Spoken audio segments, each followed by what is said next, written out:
Hi hello నమస్తే. చంద్రబాబు నాయుడు గారు నిన్న ఒక ల్యాండ్ గ్రాబింగ్ చేయకుండా ఉండే విధంగా నేను ఒక ల్యాండ్ టైటిలింగ్ యాక్ట్ లాంటిది, అంటే యాంటీ ల్యాండ్ గ్రాబింగ్ చట్టం ఒకటి చేయబోతున్నాను అని అన్నారు. జగన్మోహన్ రెడ్డి గారు ల్యాండ్ టైటిలింగ్ యాక్ట్ పెట్టారు. ల్యాండ్ టైటిలింగ్ యాక్ట్ తప్పు అని ప్రచారం చేశారు, మొత్తానికి ఓట్లలో గెలిచారు. ఇదంతా జరుగుతుంటే నాకు ఒక కథ గుర్తు వచ్చింది. మేము చిన్నప్పుడు అంటే 10th క్లాస్ 10 years కింద, అంటే 10 సంవత్సరాల లోపు ఉన్నప్పుడు మేము 3వ తరగతి 4వ తరగతి చదువుతున్నప్పుడు నాకు ఒక ఇన్సిడెంట్ గుర్తు వచ్చింది. మా ఊరి పక్కనే ఒక చేపల చెరువు ఉంది. అది ఎవరికో కాంట్రాక్ట్కి ఇస్తారు కదా, చెరువులు గవర్నమెంట్ చెరువుల్ని కాంట్రాక్ట్కి ఇస్తారు చేపలకి వేసుకోవడానికి. ఎవరో చేపలు వేసుకున్నారు, అలా చేపలు మొత్తం పట్టుకున్నారు. అయిపోయిన తర్వాత చేపలు మొత్తం పట్టడం అయిపోయిన తర్వాత గ్రామస్తులు వెళ్ళి పట్టుకుంటారు అక్కడ చేపల్ని. మిగిలిపోయిన 1-2 ఏమైనా ఉంటాయి. మేమందరం చిన్నపిల్లలు, 3వ తరగతి అంటే 8-9 సంవత్సరాల పిల్లలమే, ఒక 10 సంవత్సరాల లోపు పిల్లలమే అనమాట. మేమందరం కూడా వెళ్ళాము, చేపలు పడుతున్నారంటే రండిరా అని. మేము అక్కడికి వెళ్తే అక్కడ ఒక పెద్దోళ్ళందరూ ఎక్కడో దూరంగా పట్టుకుంటున్నారు. మేము చిన్నపిల్లలం కాబట్టి ఏదో ఒక సైడ్ని ఒక మూలన పట్టుకొని ఏదో ట్రై చేస్తున్నాం. చిన్నపిల్లలు ఒక 4-5 కలిసి ఒక పెద్ద ఈల్ అంటారు కదా, తిమ్మిరి చేప అంటారు. పెద్ద తిమ్మిరి చేప వచ్చింది మా వైపుకి. మేమందరం పట్టుకునే దాన్ని. ఎగ్జాక్ట్గా లుక్స్ లైక్ స్నేక్. ఈల్ ఏదైతే ఉందో అది స్నేక్ లాగా ఉంది, బట్ మేము చేపనే అనుకున్నాం, పట్టుకున్నాం దాన్ని. మమ్మల్ని దూరంగా చూస్తున్న ఒక పెద్ద ఆయన ఉన్నాడు. ఏ పిల్లలకి ఇంత పెద్ద చేప ఏందిరా అని, రే పావురా అనేసరికి మేమందరం అక్కడ వదిలేసి పారిపోయాం, పిల్లలందరం కలిసి. ఆ తర్వాత హ్యాపీగా ఆయన వచ్చాడు, దాన్ని పట్టుకున్నాడు, తీసుకెళ్ళి బుట్టలో వేసుకున్నాడు అన్నమాట. ఇంటికి తీసుకెళ్ళి కూర వండుకొని మసాలా పెట్టుకొని తిన్నాడు దాన్ని. మాకేం పాము అని చెప్పి పిల్లల్ని బెదిరించి ఈల్ చేప, పాములాగా ఉండేటువంటి తిమిరి చేపను పట్టుకొని పోయాడనమాట. ఆంధ్రప్రదేశ్ ప్రజలు, నాకు ఆ ఇన్సిడెంట్ గుర్తొచ్చింది. జగన్మోహన్ రెడ్డి గారు ల్యాండ్ టైటిలింగ్ యాక్ట్ పెట్టారు. ఈ ల్యాండ్ టైటిలింగ్ యాక్ట్ కూడా జగన్ గారు ఎందుకు పెట్టారు? సెంట్రల్ గవర్నమెంట్ నీతి ఆయోగ్ వాళ్ళు ఒక సర్క్యులర్ పంపించారు, అన్ని రాష్ట్రాలకు పంపించారు. జగన్మోహన్ రెడ్డి గారికే కాదు, అన్ని రాష్ట్రాలకి పంపించారు నీతి ఆయోగ్ నుంచి. దాంట్లో క్లియర్గా అసలు ఏంటి సెంట్రల్ గవర్నమెంట్ ఏంటి అని అంటే, ఈ ల్యాండ్ డిస్ప్యూట్స్ అన్ని ఎక్కువైపోతున్నాయి, ఈ ల్యాండ్ ఎవరి పేరు మీద ఉండేది ఒక పర్మనెంట్ సొల్యూషన్ ఇవ్వండి అని చెప్పి. బట్ వాళ్ళైతే గైడ్ లైన్స్ ఇచ్చి వదిలేశారు, కానీ యాక్ట్ మీరే చేసుకోండి అన్నారు అన్ని రాష్ట్రాలకి. సో జగన్మోహన్ రెడ్డి గారు ఇక్కడ ఆ నీతి ఆయోగ్ ఇచ్చిన సర్క్యులర్ని బేస్ చేసుకొని ఒక ల్యాండ్ టైటిలింగ్ యాక్ట్ అని ఒకటి పెట్టాడు. ఇక్కడ titling act is very clear. ఇప్పుడు మీరు ఒక భూమికి సంబంధించిన రికార్డ్స్ తీసుకోవడానికి, ఇప్పుడు ఏదైనా ఒక భూమి దగ్గరికి వెళ్ళినప్పుడు డూప్లికేట్ ల్యాండ్ కబ్జాలు, డూప్లికేట్ సర్టిఫికేట్లు, ఒకే సర్టిఫికేట్ని 2-3 రిజిస్ట్రేషన్ చేసుకోవటం, గవర్నమెంట్ అసైన్డ్ ల్యాండ్ని కబ్జా చేయటం, అసైన్డ్ ల్యాండ్ని పట్టా భూములుగా కన్వర్ట్ చేయటం, ఇదంతా ల్యాండ్ భూదోపిడీ జరుగుతుందని జగన్మోహన్ రెడ్డి గారు ఏం చేశారంటే, ఈ ల్యాండ్ టైటిలింగ్ యాక్ట్ ఎలాగో సెంట్రల్ గవర్నమెంట్ పెట్టింది కాబట్టి ఒక టైటిలింగ్ యాక్ట్ చేసి, అంతకుముందు సర్వే చేశాడు, ల్యాండ్ సర్వే చేసి 2,000 కోట్ల రూపాయలు ఖర్చు పెట్టి ల్యాండ్ సర్వే చేసి, ఇవన్నీ పాత రికార్డ్స్ తవ్వడం మొదలెట్టాడు. పాత రికార్డ్స్ తవ్వితే దొరికేది ఎవరు? ఫస్ట్ రియల్ ఎస్టేట్ వ్యాపారులు దొరుకుతారు. పాత రికార్డ్స్ దొరికితే ఫస్ట్ నష్టపోయేది రియల్ ఎస్టేట్ వ్యాపారులు. ఎందుకంటే ఇప్పుడు వాళ్ళు కట్టిన చాలా అపార్ట్మెంట్లు, వాళ్ళు కట్టిన చాలా రియల్ ఎస్టేట్ దందాలు, భూములు ఏవైతున్నాయి మొత్తం కూడా ఆల్మోస్ట్, మొత్తం అని కాదు, మెజారిటీ ఎక్కువ భాగంలో మిగతా వాళ్ళతో పోల్చుకుంటే రియల్ ఎస్టేట్ వల్లే ఎక్కువగా వాటిని అసైన్డ్ ల్యాండ్స్ని, గవర్నమెంట్ ల్యాండ్స్ని పట్టా భూములుగా కన్వర్ట్ చేసి రియల్ ఎస్టేట్ వ్యాపారం చేశారు. అది ఒకటి. 2, నెక్స్ట్ దొరికేది రైతులు దొరుకుతారు. ఎందుకంటే రైతులు ఏంటంటే ఇప్పుడు ఒక ఎకరం పొలం కొంటారు, ఎకరం పొలం కొని ఆ పక్కనే గవర్నమెంట్ ల్యాండ్, మీనా భూమి, లేదంటే కొండ ప్రాంతంలో ఉన్నది కొండ భూమి ఇక్కడ దాకా వచ్చిందంటే అక్కడ ల్యాండ్ కొని ఆ కొండను ఆక్రమించేస్తారు రైతులు.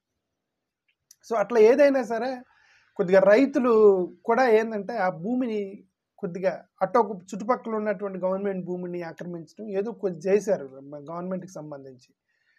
సో ఇప్పుడు ఈ రైతులు రియల్ ఎస్టేట్ వ్యాపారులు ఇద్దరికి నష్టం వచ్చిద్ది అనే విధంగా చంద్రబాబు నాయుడు గారు ప్రచారం చేసి అదే ఒక ఈల్ చేపని పాము అని చెప్పేసి మమ్మల్ని అట్ట భయపెట్టించాడు ఒక పెద్ద ఆయన. ఇప్పుడు ఈ పెద్ద ఆయన చంద్రబాబు నాయుడు గారు పెద్ద ఆయన ఏం చేశాడంటే రాష్ట్ర ప్రజలు మొత్తాన్ని భయపించాడు, ఇదిగో పాము అని చెప్పేసి.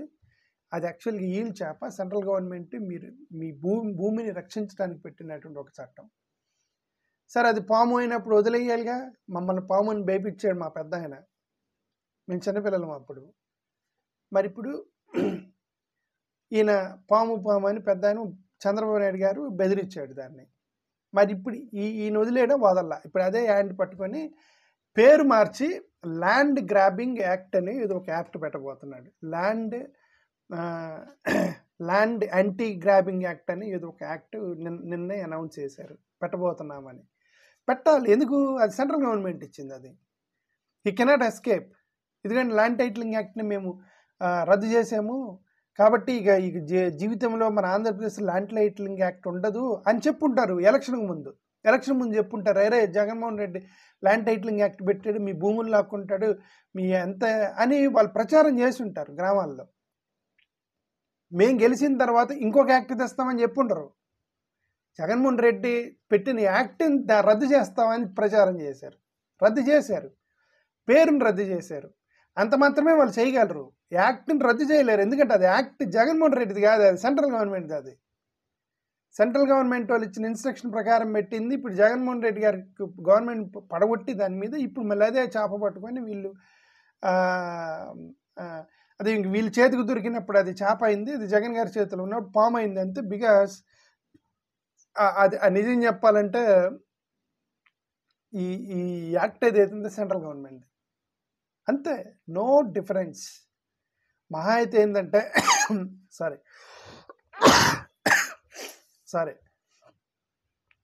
I'm suffering with cold and cough for last 2-3 days. Please bear with me. Okay, ఈ ల్యాండ్ టైటిలింగ్ యాక్ట్ ఏదైతే ఉందో దీన్ని జగన్మోహన్ రెడ్డి గారు పెట్టేటప్పుడు క్లియర్గా చెప్పలేకపోయారు. ఇది సెంట్రల్ గవర్నమెంట్ పెట్టినటువంటి ఒక ల్యాండ్ టైటిలింగ్ యాక్ట్, వాళ్ళ ప్రకారం మేము పెడుతున్నాము అనేది చెప్పలేకపోయారు. ఎందుకంటే చాలా కేంద్ర ప్రభుత్వం నుంచి వచ్చినటువంటి కొన్ని స్కీమ్స్ని జగన్మోహన్ రెడ్డి గారు కాదు, అందరు ముఖ్యమంత్రులు అదే చేస్తారు. ఓకే, సెంట్రల్ గవర్నమెంట్ ఇచ్చిన స్కీమ్ని స్టేట్ గవర్నమెంట్లతో మిక్స్ చేసుకొని వాళ్ళు కొత్తగా స్కీమ్ పేరు ఏదో పెడతారు. ఓకే, సో అట్లా కొద్దిగా సెంట్రల్ గవర్నమెంట్ నుంచి వచ్చిన 1-2 స్కీముల్ని కూడా ఆంధ్ర గవర్నమెంట్ స్కీములుగానే ప్రొజెక్ట్ చేస్తారు. మేబీ ఇంక దాని సెంట్రల్ గవర్నమెంట్ పేరు వాడటం ఎందుకు అని అనుకున్నారా, లేదంటే అంటే ప్రజెంటేషన్లో దాంట్లో నీతి ఆయోగ్ ప్రకారం పెడుతున్నామని చెప్పుండవచ్చు, బట్ దాన్ని ప్రచారం చేయలేదన్నమాట సెంట్రల్ గవర్నమెంట్ స్కీమ్ అని. సో మేము పెట్టిన స్కీమే అన్నట్టుగా ప్రజల్లోకి వెళ్ళిపోయింది. చంద్రబాబు నాయుడు గారు దాన్ని బాగా వాడి భయపెట్టారు, ప్రజలు మొత్తాన్ని భయపడ్డారు. ఇప్పుడు ఎవరు పిచ్చోళ్ళు మనకైతే తెలియదు. ఓకే, అదే చేప పట్టుకొని పాము అంటే మేము భయపడ్డ పిల్లలది తప్ప, భయపెట్టిన పెద్ద అయింది తప్ప అని అంటే ఏమో చెప్పలేము. అది ఇప్పుడు ఆంధ్రప్రదేశ్ ప్రజలు మొత్తం భయపడ్డారు, ల్యాండ్ టైటిలింగ్ యాక్ట్ అని అందరు భయపడ్డారు. రైట్, అది యాక్చువల్గా అది ప్రమాదకరమైనది కాదు.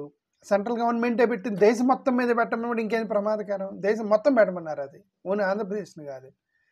ఓకే, చంద్రబాబు నాయుడు గారు భయపెట్టించారు. ఇప్పుడు భయపడ్డ ప్రజలు తప్ప, లేదా భయపెట్టిన చంద్రబాబు నాయుడు గారు తప్ప, లేదంటే జగన్మోహన్ రెడ్డి గారు అదే ఇది ప్రమాదం కాదు, నేను చూసుకుంటానని చెప్పడంలో విఫలం అవడం జగన్మోహన్ రెడ్డి గారు తప్ప, మరి వైఎస్ఆర్సీపీ తప్ప, టీడీపీ తప్ప, ఓటర్లు తప్ప అని ఎవడు తప్పో తెలియదు. అల్టిమేట్గా అడ్వాంటేజ్ వచ్చింది మాత్రం పెద్ద ఆయన చేప తీసుకెళ్ళి కూర వండుకొని తిన్నట్టుగా ఇప్పుడు చంద్రబాబు నాయుడు గారు ఆ ల్యాండ్ టైటిలింగ్ యాక్ట్ మీద బాగా ఓట్లు సంపాదించి ఆయన ఇప్పుడు ముఖ్యమంత్రి అయ్యారు. జరిగింది అదే సింపుల్గా. Right, he cannot escape, he has to put one act పెట్టాలి. కాబట్టి ఇప్పుడు దాని పేరు మార్చి ల్యాండ్ గ్రాబింగ్ యాక్ట్ అని ఒక కొత్త యాక్ట్ పెడతానని అన్నారు. There is no he cannot escape from it because it's purely central government act. No act ఒకటి ఫైనల్గా ఒకటే స్టేట్మెంట్ చెప్తున్నాను. No act is harmful to the public. Okay, no act is harmful to public. Harmful అసలు act చేయలేరు. ప్రజలను మోసం చేయాలంటే వాళ్ళు చీటింగ్ చేయగలరు, ఐ మీన్ దౌర్జన్యం చేయగలరు, రికార్డులు మార్చగలరు, కబ్జాలు చేయగలరు, ఇవన్నీ చేయగలరు. కానీ అఫీషియల్గా యాక్ట్ ఎవరైనా పెడతారా ల్యాండ్లు తీసుకోవడానికి? ప్రజలు పిచ్చేవాళ్ళు కాబట్టి నమ్మారు దాన్ని, ల్యాండ్ టైటిలింగ్ యాక్ట్ మీద. అది ఏదో పోతాయి, భూములు పోతాయి, అది ఇదని. ఓకే, ఇప్పుడు అదే చంద్రబాబు నాయుడు గారు పెట్టాల్సి వచ్చింది, పెడుతున్నారు. You cannot escape because it's central government order. Thank you.